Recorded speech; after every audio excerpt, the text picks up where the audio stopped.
What happens when one of Britain's most beloved actresses walks into what should have been a simple daytime TV interview only to face the most disrespectful treatment of her career? It took just 27 seconds of Denise Welch's barbed comments about age and relevance for Dame Judi Dench to realize the truth. She hadn't been invited for a conversation. She had walked straight into an ambush dressed up as a friendly chat. What followed was the story of how a legendary performer celebrated for her grace, adored for her craft, respected by every corner of the industry, was pushed to her breaking point on live television. A moment that peeled back the glossy veneer of daytime TV and exposed something far uglier underneath, leaving viewers stunned and furious in equal measure. The morning had started like any other for Dame Judi Dench. She had agreed to appear on Loose Women to discuss her latest film, expecting the warmth and courtesy she'd always found on British television. At 78, she had sat through more interviews than she could count, charmed audiences across continents, and earned the admiration of millions. She'd handled tough questions, awkward hosts, and unpredictable broadcasts, but nothing could have prepared her for this. As the cameras rolled and the theme music faded out, Denise Welch sat at the head of the table with the kind of smirk that longtime viewers recognized instantly. Trouble was coming. Beside her were Ruth Langsford, Colleen Nolan, and Janet Street Porter, three women who had no idea they were about to watch a storm detonate right in front of them. "Welcome back to Loose Women," Denise began, her tone already carrying an edge that made the room tense. "Today we're joined by Dame Judi Dench, though I have to say, I'm surprised you're still doing the rounds at your age. Most people would have retired by now and made way for younger talent." The studio froze. Even the crew behind the cameras seemed to stop breathing at the audacity of the line. Dame Judi, always the consummate professional, kept her composure, though a flicker of shock passed through her expression. "Well, Denise," she replied softly but firmly, "when you love what you do as much as I do, age becomes rather irrelevant. The passion for storytelling doesn't diminish with time." Ruth shifted uncomfortably beside her. "Dame Judi, we're absolutely thrilled to have you. Your new film." But Denise leaned forward, doubling down. "Oh, please, Ruth. Let's be honest. How many more Bond films can she possibly squeeze out of that tired old M character? Surely it's time to let someone who can actually keep up with the action take over." Colleen and Janet exchanged looks, worried, confused, silently begging Denise to stop.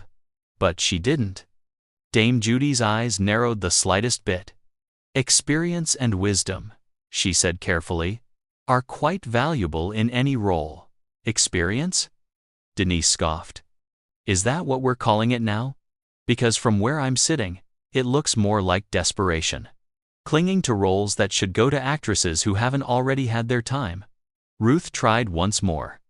"Denise? Perhaps we should." "No, Ruth," Denise snapped, turning on her co-host. "I'm tired of tiptoeing around aging stars who refuse to step aside gracefully. It's embarrassing, frankly." The temperature in the room dropped.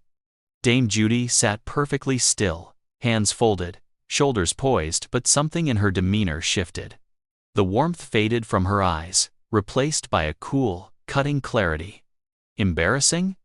she repeated quietly, tasting the word. "Well, it is, isn't it?" Denise pressed, oblivious to the danger. "You're pushing 80, love. Don't you think it's time to let someone else have a go?" Colleen finally spoke up. "Denise, that's not appropriate. Dame Judi is our guest and deserves—" "Oh, here we go," Denise snapped, rolling her eyes. "The respect card. Having a title doesn't make you immune to honest conversation." Janet looked up at that, her voice low and controlled. "This isn't honest conversation, Denise. It's just rude." But Denise was beyond reason now. "Rude? I'll tell you what's rude. Taking roles away from younger actresses who need the work. Clinging to fame when your best days are clearly behind you." This time, Dame Judi's composure cracked just slightly. "My best days behind me?" she echoed, her voice sharpening. And who appointed you the arbiter of when an actor should retire? Common sense, Denise snapped. Something in short supply in your generation. The silence that followed was absolute. Ruth's jaw dropped. Colleen went pale. Even Janet, rarely at a loss for words, stared at Denise in disbelief. Slowly, deliberately, Dame Judi removed her earpiece and set it down on the table. When she lifted her eyes, there was a fire there none of them had seen before, a fierce, commanding intensity from the actress the world had always known as gentle. And in that moment, everyone in the studio realized. The ambush was over. The reckoning was about to begin. In my 60 years in this business, Dame Judi began, her voice low but carrying the force of a thunderclap, I have never not once been spoken to with such blatant disrespect and ignorance. For the first time, Denise's bravado faltered. A flicker of doubt crossed her face as she scrambled to backtrack. Now, Dame Judi, I was only trying to have an honest discussion. Honest? Dame Judi's voice rose just enough to slice cleanly through the air. There was nothing honest about what just took place. What you attempted was a calculated humiliation on live television, and I will not stand for it. Ruth Langsford leaned forward in desperation. Dame Judi, please, we are so sorry. Denise doesn't speak for all of us. But Denise, sensing her control slipping, doubled down. Oh, don't start getting dramatic now. This is exactly what I mean. Your generation thinks you can throw a tantrum whenever someone tells you the truth. The word tantrum hung in the air. Dame Judi rose slowly from her chair, the scrape of metal against the studio floor echoing through the silent room like a warning bell. Every eye fixed on her as she straightened, suddenly radiating the full force of the woman who'd commanded stages, screens, and entire cinematic worlds for decades. A tantrum? Her voice was dangerously soft. You think this is a tantrum? Let me tell you something about truth, Denise. She took a single, measured step forward. The truth is that I have worked harder in 1 week of my career than you have in your entire television run. The color drained from Denise's face, but she pushed on, clinging to the last scraps of her misplaced bravado. That's rich, she hissed, coming from someone who's been coasting on the same handful of roles for 20 years. Janet Street Porter's voice cut through the tension like a blade. Denise, stop this, right now, you're making a complete fool of yourself. A fool? Denise spun on her. I'm the only one brave enough to say what everyone's thinking. No, Colleen Nolan said firmly. You're the only one cruel enough to attack a respected guest for your own entertainment. Dame Judi stepped closer to the table, her presence commanding the entire room. You want to talk about coasting, Denise? Very well. Let's talk about you. What, exactly, have you contributed to the arts? What legacy will you leave behind? I don't need to justify myself to you. Denise snapped, but her voice wavered. No, you don't. Dame Judi agreed. But you certainly needed to justify ambushing me on live television, and you have failed spectacularly. Ruth tried once more to regain control.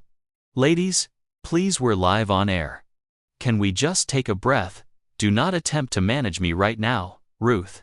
Dame Judi said, though her tone toward Ruth remained measured. She turned and pointed directly at Denise. This woman invited me here under false pretenses, then launched into a vicious attack the moment the camera turned on. Denise flushed crimson anger, embarrassment, or both. Vicious attack? I was having a conversation about the industry. If you can't handle a little criticism, maybe you are too old for this business. The gasp that rippled across the panel was loud enough to hit the studio microphones. Janet covered her face with her hands. Colleen looked physically ill. Dame Judi's eyes flashed. Too old, she repeated. So in your narrow, misguided view, a woman reaches a certain age and should simply disappear? Stop creating? Stop contributing? Stop existing in public life? I didn't say that, Denise protested weakly. Oh, But you did. Dame Judi's voice strengthened with each syllable. You said it plainly. You believe women of my age should step aside, fade out, become invisible, so younger people can have their turn. As if talent, experience, and artistry are finite resources. Ruth found her courage. This is unacceptable, Denise. Dame Judi is our guest. And you have been relentlessly hostile since she arrived. Thank you, Ruth. Dame Judi inclined her head. But I can finish this. She faced Denise fully now, steady, unshaken, and incandescent. You want to know what's truly embarrassing? A woman using her platform to tear down other women. A presenter who mistakes cruelty for entertainment. Denise tried to take back control. I'm just asking the hard questions other hosts are too polite to ask. Hard questions? Dame Judi let out a short, humorless laugh. Hard questions concern my craft, my process, my work. What you delivered was a string of personal insults dressed up as journalism. Janet leaned forward, voice sharp. This isn't journalism, Denise. This is spite. Utter spite. And it's beneath you and this show. Spite? Denise's voice rose to a shrill, desperate pitch. I'll tell you what spite is. Taking roles that should go to actresses half your age because you can't accept your time is over. The studio went dead silent. Dame Judi didn't move. Not at first. She let the silence grow thick and heavy. Then, in a voice carrying 60 years of mastery, she spoke. My time is over. A slow, razor-edged smile crossed her face. Denise, my time will be over when I decide it is over, not when a failed actress turned daytime presenter tries to declare it for me. The words hit Denise like a physical blow. Denise's mouth opened and closed like a fish out of water, clearly unprepared for the precision and force with which Dame Judi was striking back. Sensing an opportunity to de-escalate, Colleen Nolan spoke quickly. Dame Judi, we want you to know Denise's opinions are her own. The rest of us hold nothing but admiration for your continued work in film and theater. I appreciate that, Colleen, Dame Judi replied warmly, but her eyes never left Denise. But this goes beyond personal opinion. This is about basic human decency. Respect. Denise, realizing the tide had turned against her, made one last desperate attempt to regain control. Respect has to be earned, and I don't think clinging to past glories earns you anything but pity. The reaction from the panel was immediate. Ruth Langford gasped aloud. Janet Streetporter shook her head in visible disgust. Colleen looked stricken, almost in shock. But it was Dame Judi's response that would live forever in television history. She regarded Denise for a long, unblinking moment, her anger melting into something far more dangerous, pure, cutting contempt. Past glories. She repeated slowly, savoring the words. Let me tell you about past glories, Denise. 8 BAFTAs. An Academy Award. 60 years of consistent professional work that has touched millions around the world. Denise's face went pale. She opened her mouth, but no words came. Dame Judi's voice grew steadier, gathering momentum like a storm. My past glories include being made a Dame Commander of the British Empire for services to drama. They include a lifetime of creating art, bringing joy to audiences, mentoring young actors and actresses. And you, Denise, what have you built? What have you created? What will people remember about you when you're gone? Ruth stared at Dame Judi in admiration. Janet nodded vigorously. Colleen's eyes glistened with tears, moved by the sheer dignity and passion radiating from the actress. I've worked on the show for years. Denise managed weakly, her voice defensive. Yes, Dame Judi said calmly. You have. And in all those years, have you used your platform to inspire? To encourage? To lift people up? Or have you simply used it to tear others down, because it makes you feel better about your own failures? The question hung in the air like a blade. Denise looked around for support, but found none. Ruth's disappointment was plain. Janet's disgust was palpable. Colleen's pity was almost tangible. "You don't know anything about my career," Denise muttered feebly. Dame Judi laughed cold, sharp, unrelenting. "I know enough. 15 minutes with you has shown me everything I need to know. You are a small, bitter person who mistakes cruelty for honesty and thinks tearing others down will somehow build you up." Janet's street porter finally exploded. "Denise, this is disgraceful. Dame Judi came here as our guest, and you've treated her abominably. You should be ashamed." "Don't you start on me too, Janet," Denise snapped, though her voice lacked conviction. "I'll start on whoever I please when they behave this badly." "This is the most unprofessional display I've ever witnessed on live television," Janet shot back. Dame Judi reached for her handbag, calm, deliberate. "You know what's truly sad, Denise? You had the chance for a fascinating conversation with someone who could have shared 6 decades of stories, insights, and experiences. Instead, you wasted it on petty jealousy and spite." Ruth rose quickly. "Dame Judi, please don't leave. We can continue this interview properly." "Denise, you should apologize." "Apologize?" Denise's voice cracked, indignation mingled with fear. "For what? Speaking my mind?"